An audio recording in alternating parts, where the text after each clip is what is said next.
Singer for Star Playhouse presents Dick Powell, Charles Boyer, David Niven, Ida Lupino.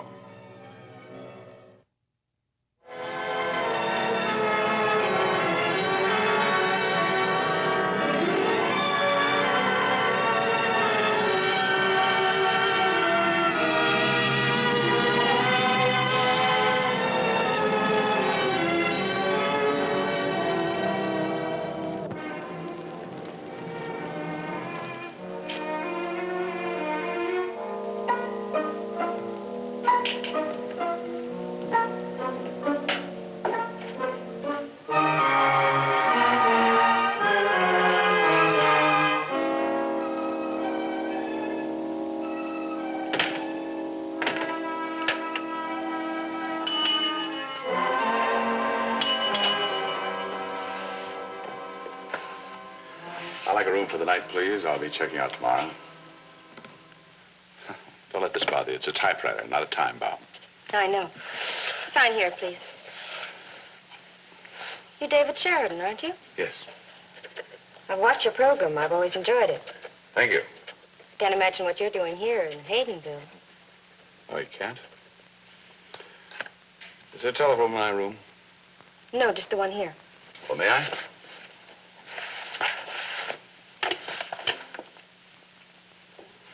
Hello, operator.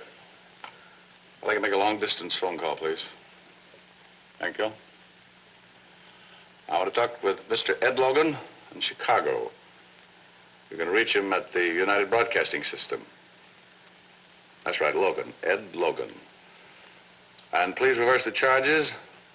My name is David Sheridan. Thank you.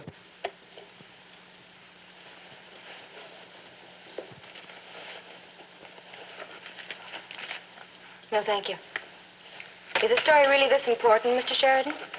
Depends on what you mean by this important. Important enough to bring you here. You flatter me, miss. News is important. I'm not. I'm just here for the story. Then you'll televise it, coast to coast. Mm-hmm. Well, hello. Hello, Ed? Yeah, I'm calling for a little town named Haydenville. Just east of Columbus, about 20, 30 miles. Yeah, I was finishing up on that strike story in Columbus, and I heard what happened down here. It seems that a boy named Fulton was being held in jail on a murder charge. And about 3 hours ago, some 400-odd public-spirited citizens broke down the jail and held a lynching party. Yeah, that's right. I got it on the wire and took a taxi down here. Oh, things are rather quiet now. Hardly anybody on the streets. Well, Ed, send a cameraman down here, will you? Make it Sam Baker if he's free.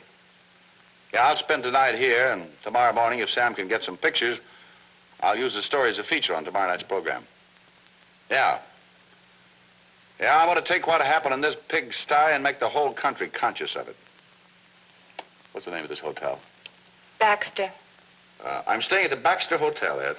I'll be back in Chicago tomorrow afternoon. That'll give us plenty of time to develop the film and clear the story. Right. So long. Will it do any good, Mr. Sheridan? Featuring the story on your program, I mean. Well, it's news. That's my business. It's not news anymore. It won't be tomorrow night. The wire services have all carried it. Any paper that wants to mention it will do just that in the morning. I'm sure they will. Maybe I think it's big enough for more than one mention. Will it help? May I have my key, please? You know you're very inquisitive. I can't help it. This is my town. After all happened. Oh, I don't know, it's hard to say, but it was all so horrible. Everyone in the town feels that way. They're ashamed, and they want to forget it. Well, when a child breaks a lamp on purpose, he'd like to forget it, too.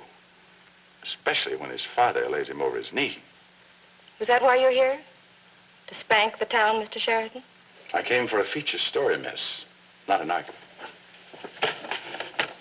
Oh, after I get settled, I want to talk to the police chief. Could you tell me where I could find him? Down the street about a block. Oh, and then you must have heard all the commotion from here. Tell me, while 400 people were killing a man, what were the other 500 people in this town doing? I don't know about the others. I was very busy. Busy? I was praying. To get your version of what happened, Chief. Yeah, I see. Look, Mr. Sheridan, it all happened so quickly. Well, I thought it best that I get the truth from you. Otherwise, I just might have to pick up gossip from the street. Let's go into my office.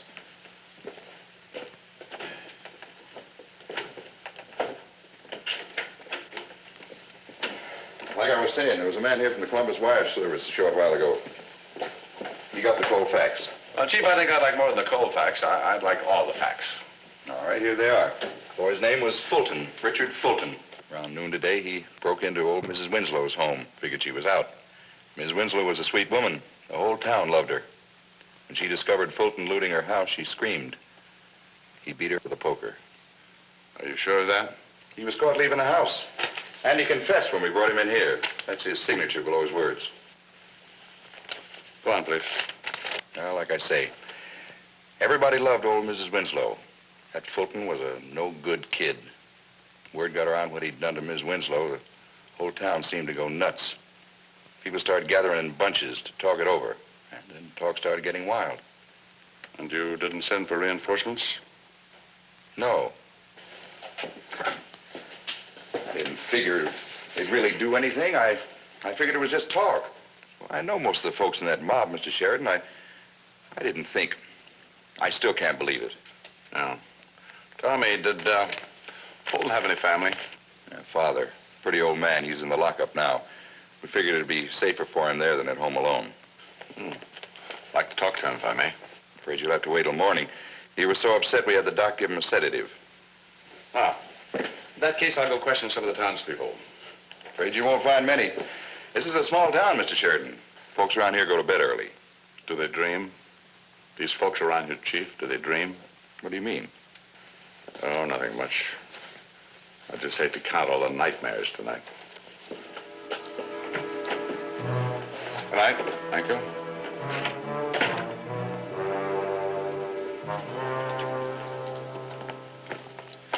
Any messages for me?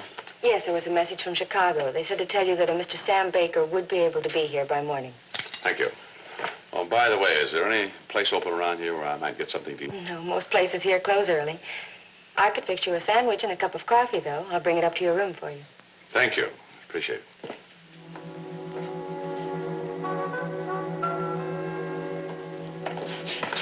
He's in room 5. Thanks for calling, Carol.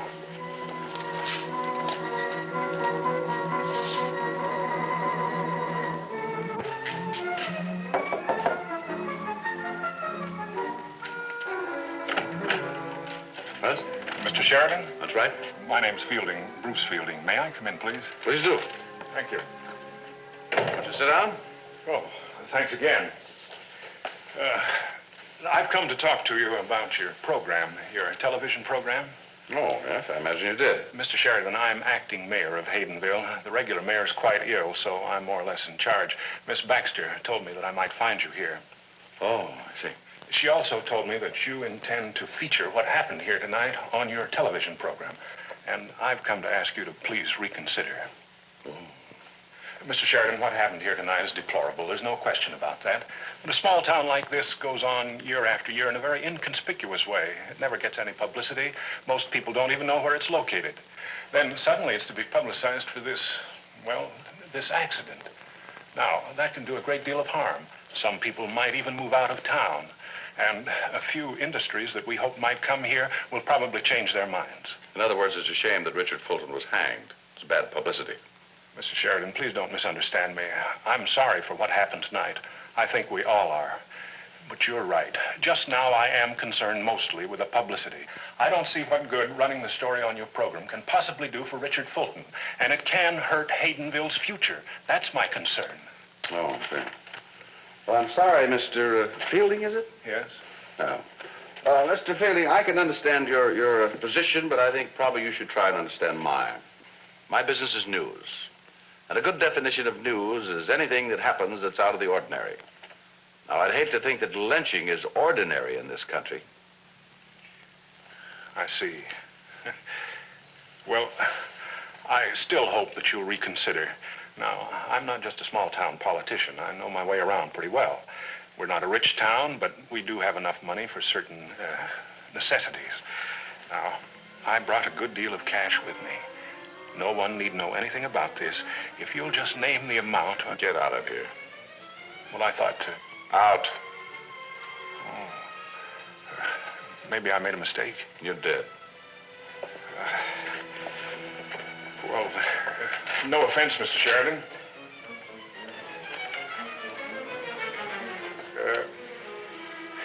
Good night.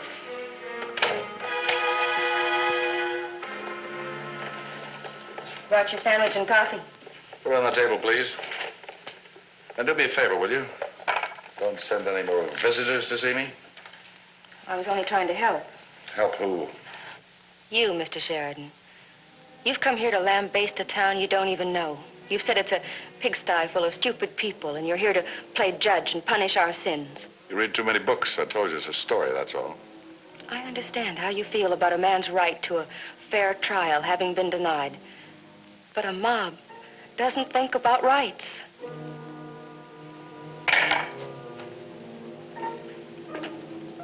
Do you understand how a mob works? Do you know what can happen? Pull her up, Sonny. Let me go, let me go. Hey, Bill, grab that kid. Got him? Take your hands off of me. You can't do this to Freddie. You can't. Oh, Freddie, jerk. No, don't do it. You can't. You can't. Freddie, Freddie. Okay, let's go. Davy, Davy. Stop it. Stop it. Stop it. Mr. Sheridan, I asked you a question. I heard you. Do I know about mobs? I know all I care to know about them. You say you didn't see what happened here tonight. Well, I did. Not tonight, but a long time ago. I saw a man I loved, an old man who used to play with me and make toys for me. I saw him dragged out of a jail and lynched. I was only 12, but they held me and I watched. The next day, they found out old Freddie was innocent. Everybody was ashamed, but that didn't bring him back. I'm sorry. I didn't know this was something personal with you. Well, it's personal, all right. I'm older now and I can't be held. And you're right, I don't know your town. I don't care to. Got 400 stupid people who made up a mob, and I don't like mobs.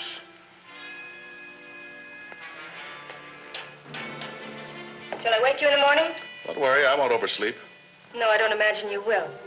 Tomorrow's too important, isn't it? Tomorrow you dissect a town. What would you call it, Mr. Sheridan? A day of revenge?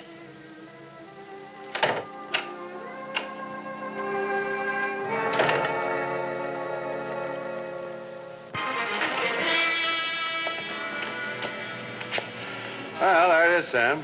Haydenville. Yeah, I missed seeing it when I came in. I must have blinked. You sure this town hanged a guy? Don't look like enough people to pull a rope. Well, they're all home, probably. I want you to get a shot of the street, the jail, the tree where they hung him, everything. Cover the town from top to bottom. I could do that with a Brownie. We'll make it fast. We can get a train out here at 1 o'clock. Okay, but where do I find everything? The tree, the jail, you know. Well, use your head. Ask somebody. I'd go with you myself, but I need more copy. Where'll I meet you? Right here, before 12.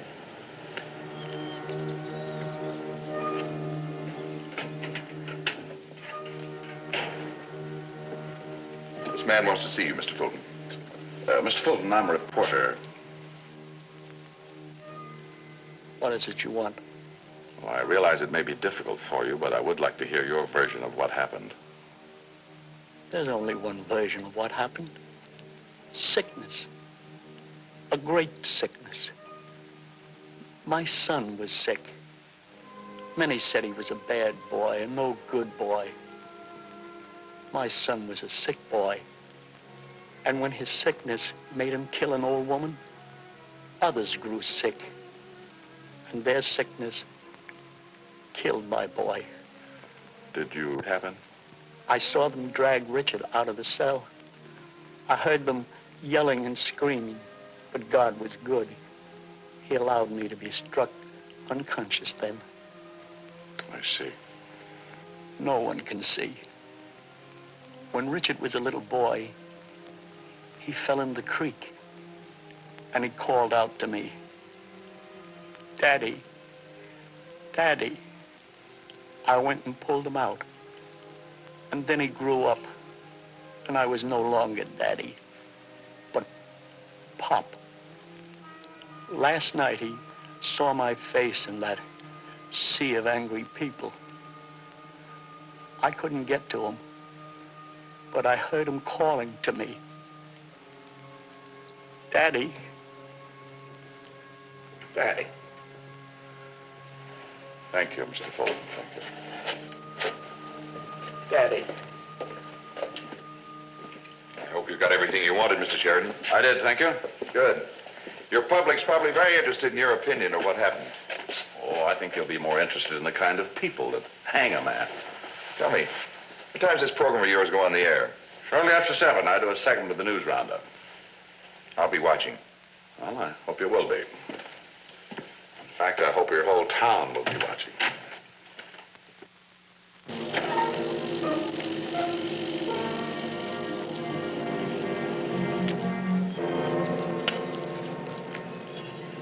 How you doing, Sam? Well, I shot all the town streets, the town hall, the tree, even the house where Fulton killed old Lady Winslow. This ought to wrap it up. Good.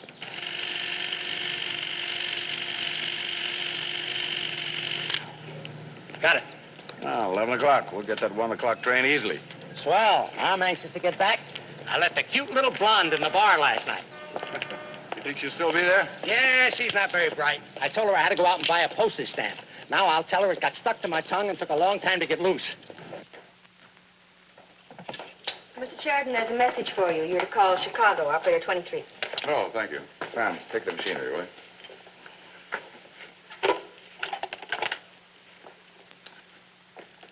Hello, operator. This is David Sheridan. I have a message to call Chicago, operator 23. Would you get them for me, please? Yes, thank you. Sam, why don't you go on up to the room, take a rest before train time? I can use it. I feel like number 19 in a 20-mule team. Yeah, you look the part, too. Wait a minute. Better take the key. No use breaking down the door. Finished your business? Yes, sir. Got everything you wanted? Everything, Baker, yes. Hello? Oh, hello. Yes, Ed. Yes? Yes, we watched everything up just a little while ago. Well, we can get a train out of here at 1 o'clock for Columbus, and then we'll fly over. Should be there on 5. That's right. No, I'm happy with it. You just make sure the lab's clear to take care of Sam's film. Right. See you soon. Well, that's that. Mm-hmm. That's that. And now you go back to Chicago and tell the world what you think of Haydenville. Well, let's say a watered-down version. Mr. Sheridan, would you do me a favor? That depends. I'd like to borrow an hour of your time and show you Haydenville. I've seen it, Miss Baxter. Have you? You've seen a jail, a tree, and a heartbroken old man. I'd like to show you more.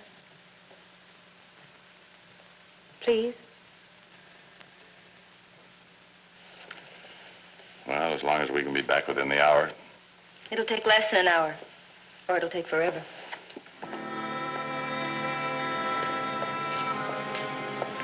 It's getting colder. I was born in this town. Lived here all my life. Where were you born, Mr. Sheridan? Small town, Arkansas. You've gone back recently? No. Oh, that's too bad. I can imagine leaving the town I was born in, but not forever. Hey, you. Hey. You're that television guy, ain't you? Well, here I am. Charlie, you better go home. You stay out of this, Carol.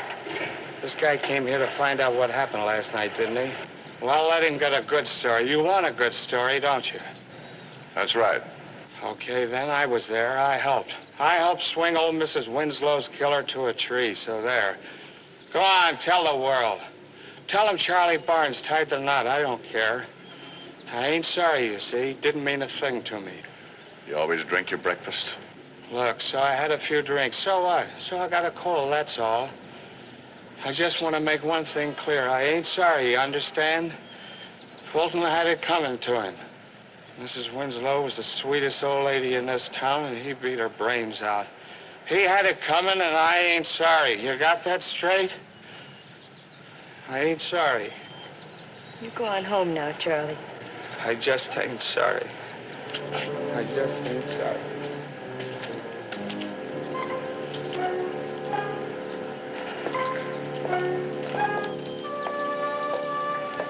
One of Haydenville's vicious beasts, Mr. Sheridan. Charlie's a carpenter. Has a nice wife and 3 sons. I've never seen him drunk before. He was pretty upset. He's human. Did you bring me out here to interview the population? No, I brought you out to show you the town as I know it. I wanted you to see the church that the townspeople built with their own hands. I wanted you to see the park where the children play. Surely you can't hate our children, too, Mr. Sheridan. I want you to see this town as it is. One question. Why? Why go to all the trouble to show me around? What's the point? Because you're an intelligent person, Mr. Sheridan. If you weren't, I couldn't expect anything. And just what do you expect? A fair trial.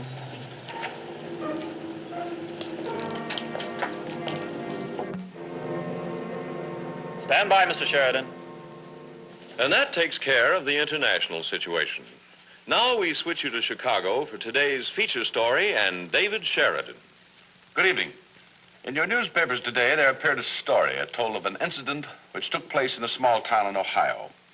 Last night at approximately 7 o'clock, 400 of the town's 900 citizens rushed the town jail and dragged Richard Fulton from the arms of the law. He was hanged nearby. When I heard about it, I was very angry. I went there. I wanted to see this town of 900 where a mob had lynched Richard Fulton without benefit of a fair trial. The name of the town is unimportant, but what happened there is important, and there's no excuse for it.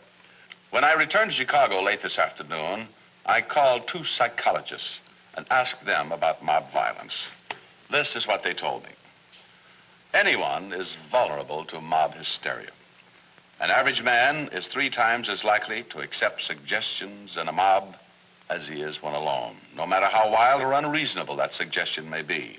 The mob member ceases to reason as an individual and is swept along with the mob without reflecting or criticizing what he normally might condemn. That is what I was told. I believe it can happen to anyone, anywhere, if he allows himself to become a member of a mob and discards his own reason for the unreasoning passion of a crowd. I didn't intend to speak like this tonight. As I said, I went to the town because I was angry. A man had been hanged without benefit of a fair trial. I hated the town before I got there. I hated it even more while I was there. I thought its people were an ignorant, stupid form of beast. I hated them and their town because of what had happened. And then, before I was to leave, a young woman made me take 1 hour of thought, 1 hour of quiet reason. She showed me around the town I hated. Yes, I saw the jail from where Richard Fulton was dragged. I also saw a plaque commemorating 9 young men who had given their lives in the war. I saw the tree where Richard Fulton was hanged. I also saw 3 churches that were well filled on Sunday. Yes, I saw many things during that hour, but only 2 really important things, both sides of a story. You see, I had been like a mob. I had gone to that town to lynch it because of the terrible thing it had done. And the important thing, that the town had denied Richard Fulton, I had denied that town a fair trial. This is in no way an effort to minimize or excuse or even whitewash the incident. Last night, a mob committed murder. 400 citizens, men and women, put a young man to death. I won't forget what happened last night. None of us should. A mob is a vicious, frightful thing, and we should all condemn it. But what we must keep in mind is that these criminals, these murderers, were men and women not unlike ourselves. People who traded their reasons for the blind emotions of a mob. One day, they will meet the highest judge of all. Let him condemn them or pity them, but let us not imitate them. Fear what happened last night. Fear it because it could happen to you. The only effective way to avoid mob violence is to refuse to let yourself become part of a mob. I repeat, it could happen to you. God forbid that it does. Good night.